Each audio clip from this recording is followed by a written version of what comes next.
우리는 지난 시간에 갈라디아서 강의 네 번째 시간을 가졌습니다. 우리 암송 선구를 한번 외워보죠. 갈라디아서 2장 16절의 일부입니다. 그리스도를 믿음으로써 시작. 그리스도를 믿음으로써 의롭다함을 얻으려 함이라. 율법의 행위로서는 의롭다 함을 얻을 육체가 없느니라. 갈라디아서 2장 16절 말씀.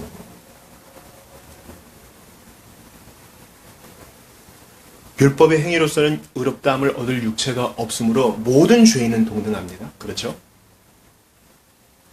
그러나 이제 예수 그리스도를 믿음으로 모든 자가 동등하게 하나님의 자녀가 되었고, 모든 자가 동등하게 죄 용서를 받았으며, 모든 자가 동등하게 하나님 나라의 시민이 되었습니다. 이제 차별이 없습니다. 그런데 베드로가 이 복음의 정신을 실천하지 못했습니다. 위선의 죄를 범했죠.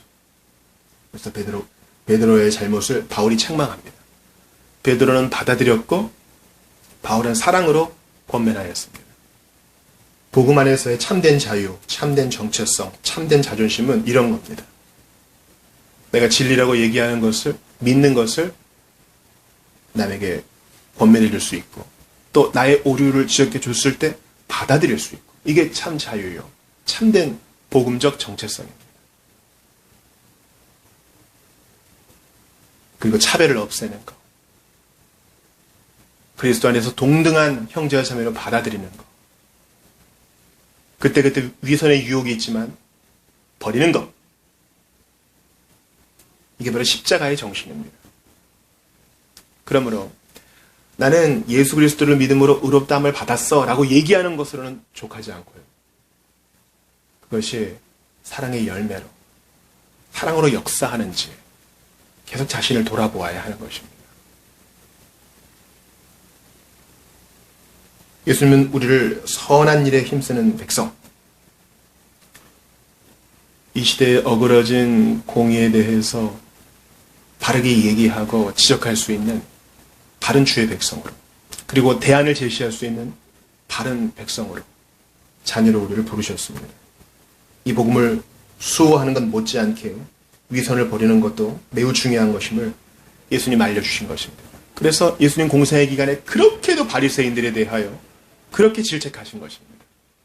자신을 돌아보며 갈라디아서 말씀을 계속 받으실 수 있기를 바랍니다. 오늘은 갈라디아서 강해 5번째 시간으로 갈라디아서 2장의 마지막 시간을 갖도록 하겠습니다. 제목을 내가 그리스도와 함께라고 정했습니다. 사실 오늘 설교는 갈라디아서 2장 20절, 우리가 이번 주에 암송할 암송 선구에 대한 주해, 이 한 절에 대한 설교라고 해도 과언이 아닙니다.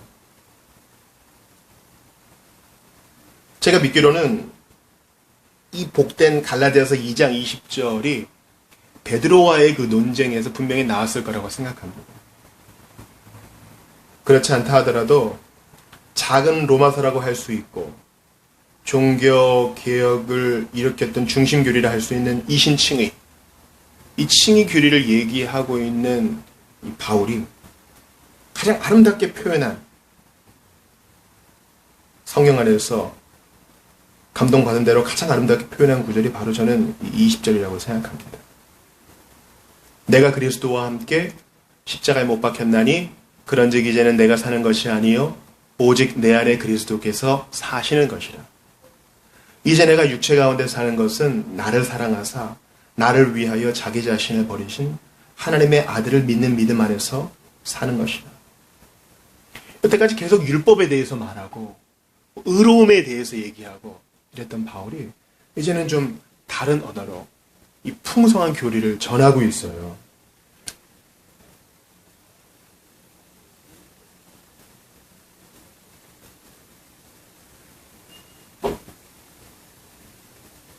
이제 여러분께 이 20절 말씀을 좀 논하기 전에 방금 전까지 베드로와 바울이 안디옥 교회에서 처한 상황을 좀 복기해 보기를 원합니다. 안디옥은요, 이스라엘 아니죠? 거기에는 비유대인, 이스라엘 사람이 아닌 사람들로 이루어진 교회가 있었습니다. 여기서 이제 유대인과 이방인의 차이를 좀 알려드려야 되겠어요. 유대인은 누굽니까? 유대인은 이스라엘 사람이라고도 불리고요. 아브라함의 후손이라고도 불리고요. 예수님이 태어난 그 혈통적인 그 민족, 다윗의 후손이라고도 불리는 바로 그러한 사람들을 일컫는 것입니다. 바로 이 구약 성경을 받은 1차적인 독자들이죠. 하나님께서는 아브라함 한 사람으로 또 야곱을 거쳐서 그들의 후손이 큰 나라를 이루게 하셨는데 그것이 바로 이스라엘이요. 이스라엘은 나라의 멸망과 함께 유대 나라로도 불렸습니다. 왜냐하면 북이스라엘과 남유다로 나뉘었을 때 북이스라엘이 멸망한 이후로 무슨 다시 귀한 소식이 없거든요. 그래서 이스라엘 사람, 유대인, 아브라함과 다윗의 후손은 다 같은 뜻이라고 할 수 있겠습니다. 그런데 이방인은 누구냐? 이방인은 바로 유대인이 아닌 모든 사람을 다 말하는 거예요. 베드로는 유대인이 아닌 아브라함과 다윗의 후손이 아닌 사람들과 할례받지 않은 사람들과 같이 밥을 먹고 우리는 복음 안에서 일반이다 라고 얘기하다가 그만 위선의 죄를 범하기는 했습니다. 복음은 무엇입니까?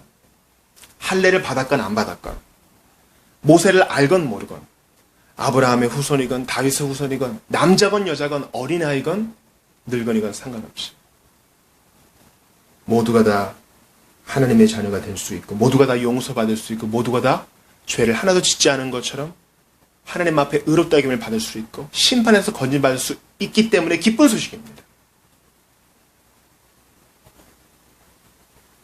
그런데 이 의롭다함을 받는다라는 말 안에는 전제가 있어요.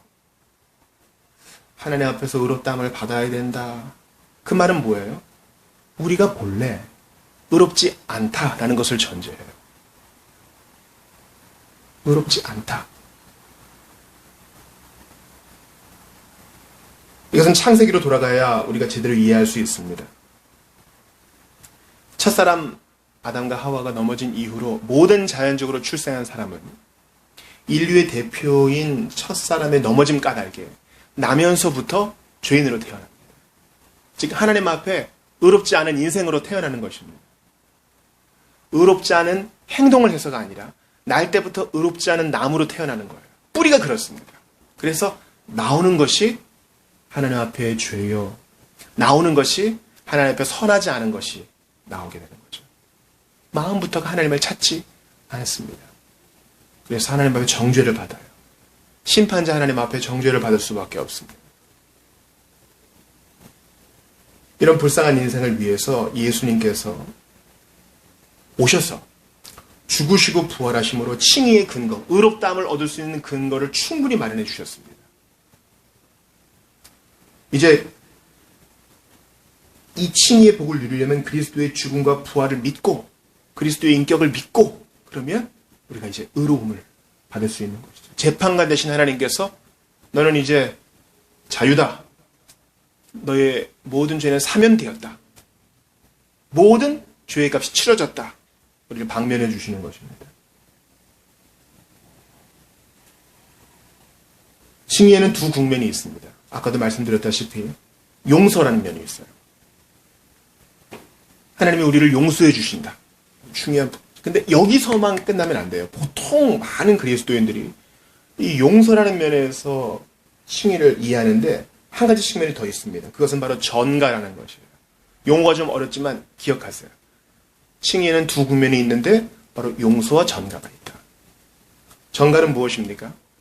나의 모든 불의는, 나의 모든 죄악은, 나의 모든 죄책은 예수님께 전가되고 그리스도의 모든 의로움은 내게 전가되어서 나는 하나님 앞에 의로운 자가 되는 것이 아니라 의로운 자로 여김받을 수 있게 되는 거죠.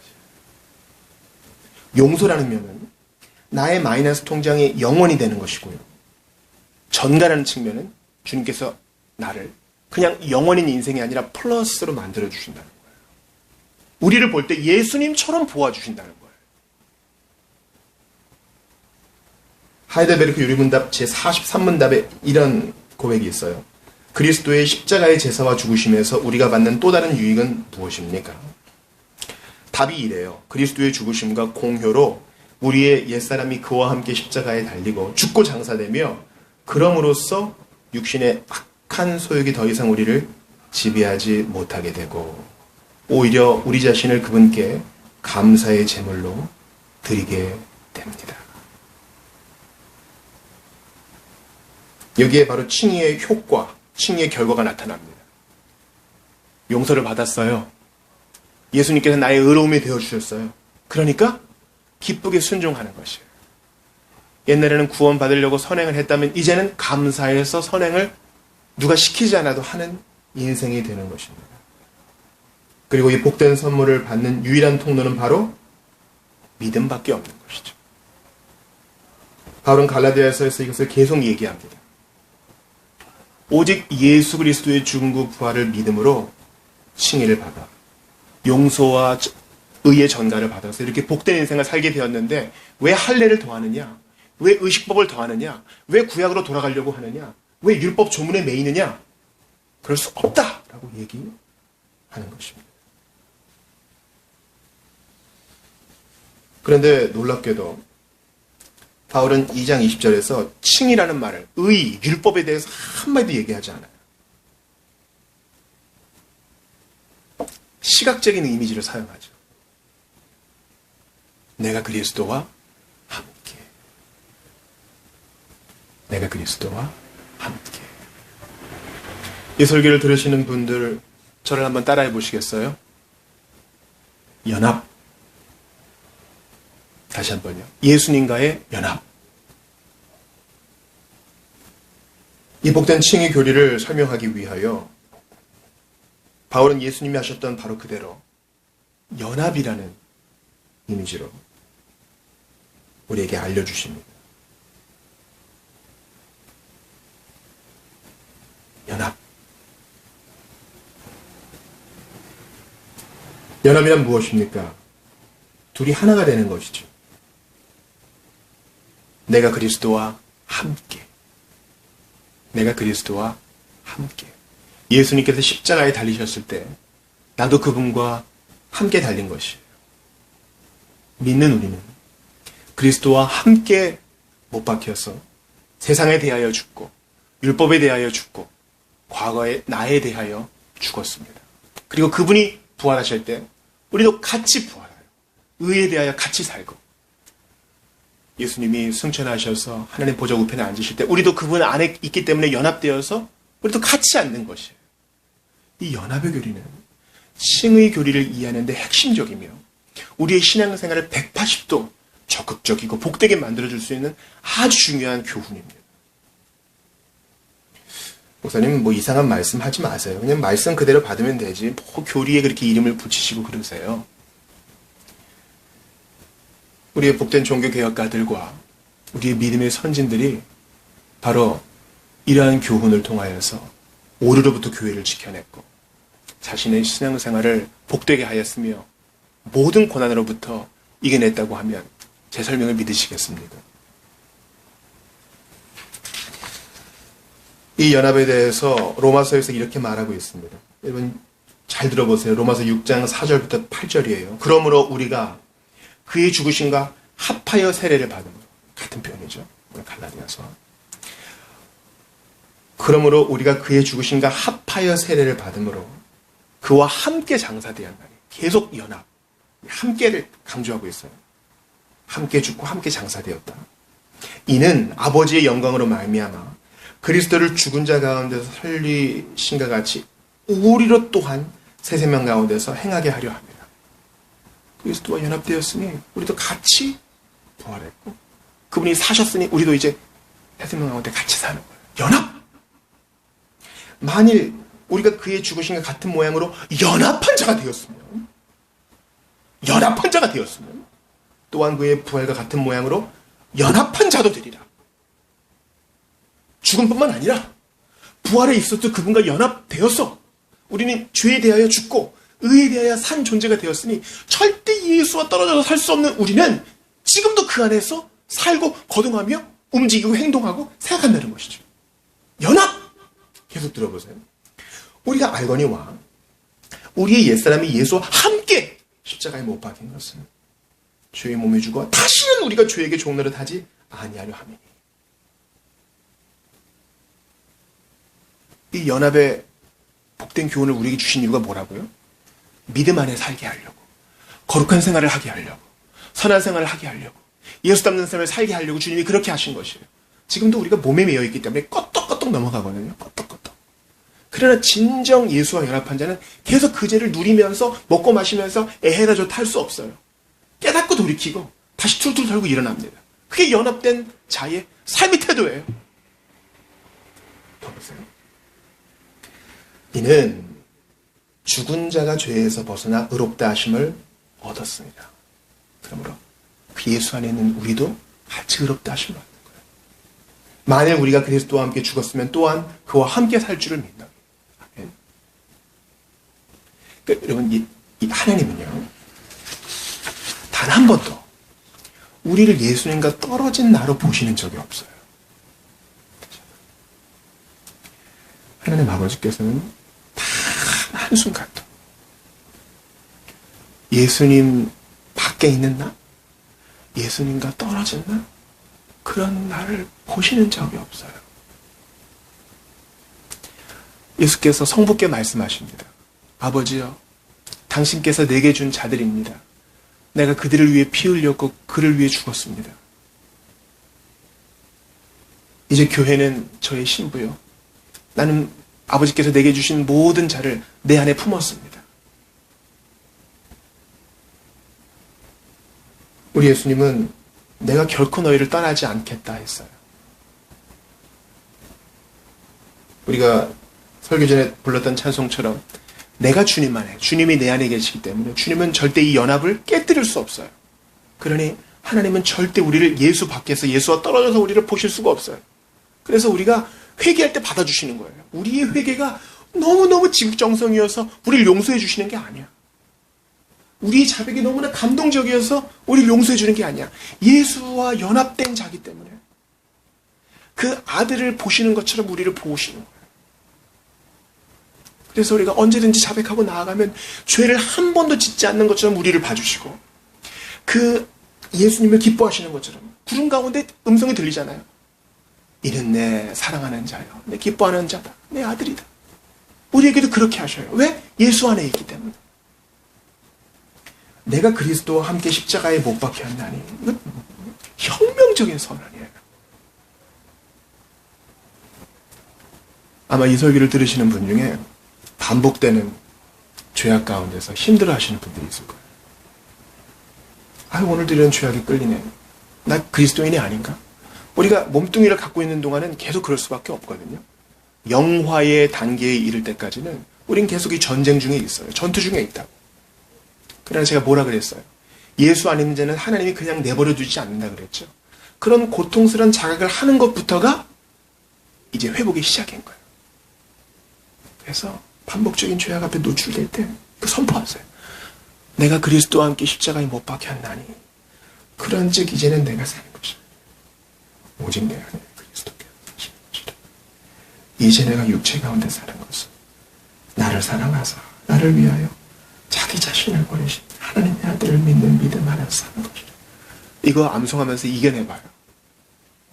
내 혼자 아둥바둥 할 때보다 훨씬 힘이 느껴질 거예요. 성령님이 도와줄 거예요. 여러분, 갈라디아서의 주제 중 하나가 그리스도인의 자유라 그랬잖아요. 이 자유는 방종이 아니라고 지난 시간에 이미 말씀드렸어요. 봐요. 난 예수 믿는 자로서 하나님을 사랑해. 그리고 모든 걸 다 할 수 있어요. 그래서 남들은 조금 꺼림칙해 할 수 있는 음식, 알코올, 약물, 취미 이런 거 다 할 수 있어. 다 먹고 마시고 다 할 수 있어.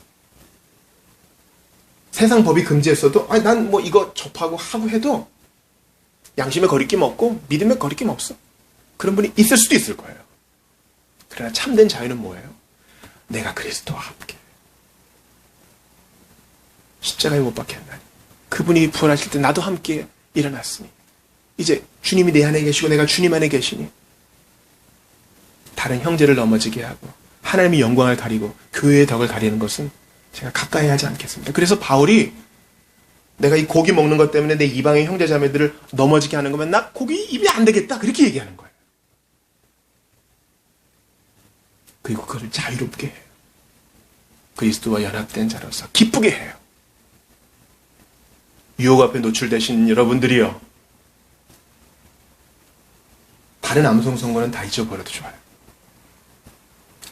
갈라디아서 2장 20절 말씀을 읽고 또 읽고 그래서 여러분 마음에 깊이 새기세요. 그래야 여러분 살아. 나도 살고 여러분도 살고 우리 모두가 살아요. 내가 그리스도와 함께. 여러분 우리가 요즘 계속 비대면이잖아요. 저도 힘들어요. 쉬운 사람이 아무도 없어요.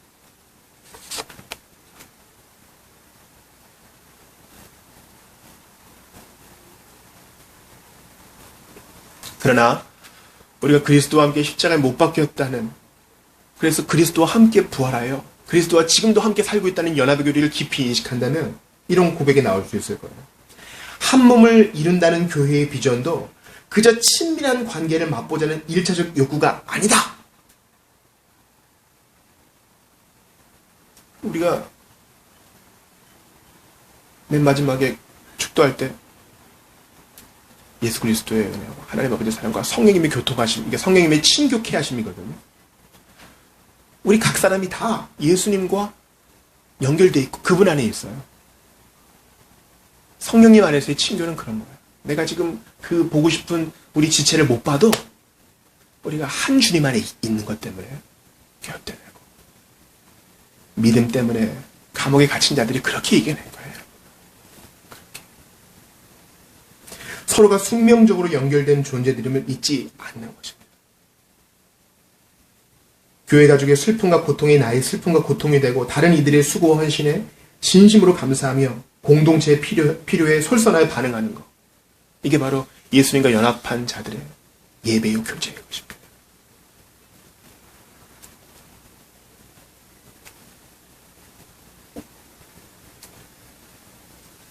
저는 한동안 골로새서 1장 24절에 나와 있는 그리스도의 남은 고난을 내 육체에 치른다, 이 말씀을 이해하지 못했어요. 그리고 청소년 때 불렀던 찬송 중에 이런 내용이 있었단 말이죠. 하나님께로 더 가까이 갑니다. 고통 가운데 계신 주님. 왜 예수님이 고통 가운데 있어요? 여러분 그거 생각해 보셨어요? 그리스도의 남은 고난을 내 육체에 채운다. 예수님이 받아야 될 고통이 좀 남았나 보다. 이거 의문을 가져볼 적 없어요? 예수님은 중보자로서 우리를 하나님과 화해시키시려고, 우리의 죄를 대속하시려고 이미 충분한 고난을, 아주 족한 고난을, 꽉 찬 고난을 다 받으셨어요. 중보자로서의 고난은 더 이상 채울 게 없어요. 그러나 골로새서 1장 24절에 그리스도의 남은 고난을 내 육체에 채운다. 이거 무슨 말인지 아세요? 예수님은 교회의 신부요. 모든 신자와 연합한 자로서 교회가 고통당할 때, 신자가 고통당할 때 같이 고통당하잖아요. 이해가 되세요? 그분의 영광은 나의 영광이에요. 내가 고통당할 때 그분도 같이 고통당하시는 거. 이해가 되세요? 아우슈비츠에서 유대인이 아이가 사형을 당해요. 하나님 어디 계십니까? 부르짖습니다. 이해가 안 되는 상황이죠. 하나님이 알려주시죠. 나도 저 아이와 같이 고통당하고 있다. 오늘 딴 거는 다 잊어버리셔도 예수님은 우리와 연합한 자로서 우리가 기쁠 때 같이 기뻐하시고 우리가 고통당할 때 같이 고통당하시고, 그게 그리스도의 남은 고난이야. 바울은 교회를 섬기는 자로서 이렇게 고백하는 거예요. 그 남은 고난 저도 같이 당하겠습니다. 사도행전 9장 4절에 예수님께서 교회를 핍박하는 사울에게 빛으로 나타나셔요. 그래서 뭐라 그래요? 사울아, 사울아, 사울아, 사울아, 네가 어찌하여 나를 박해하느냐. 웃기는 노릇이에요. 사울은 예수님을 박해한 적이 없어요. 교회를 핍박했지. 예수 믿는 자들을 미워했지. 예수는 안 보이는데 어떻게 박해? 근데 예수님은 복음 때문에 교회가, 복음 때문에 성도가 당하는 고통을 자기 걸로, 그들이 옥에 갇힐 때 예수님도 같이 갇히시는 것이고, 그들이 눈물로 호소할 때 예수님도 같이 그 눈물을 공유하셔요. 그래서 사울에게 말씀하세요. 네가 교회를 핍박하고 내가 필요한 자들을 가둘 때 나도 같이 고통을 당한다. 예수님과의 연합이에요. 내가 그리스도와 함께 십자가에 못 박혔나니 그런즉 이제는 내가 사는 것이 아니요 오직 내 안에 그리스도께서 사시는 것이라. 이제 내가 육체 가운데 사는 것은 나를 사랑하사 나를 위하여 자기 자신을 버리신 하나님의 아들을 믿는 믿음 안에서 사는 것이라. 바울은 지금 예수 믿고 천국 가는 거 얘기하는 게 아니에요. 여러분 아시죠? 내가 육체 가운데 사는 것은 몸뚱이를 안고 지금도 죄의 유혹과 싸우면서, 게으를 주는 소욕과 싸우면서, 성경 보기 싫은 마음, 보고 싶지 않은 마음과 싸우면서, 오늘도 어떨 땐 기어서 가고 어떨 땐 비틀비틀 가는 우리를 향해 말씀하고 있는 거예요. 그것도 그리스도와 연합된 자로서 믿음 안에 사는 것입니다. 여러분, 예수님이 우리 아셔요. 하나님이 우리를 아신다. 그래서 우리가 부르면 대답하시고 우리를 동정하셔요.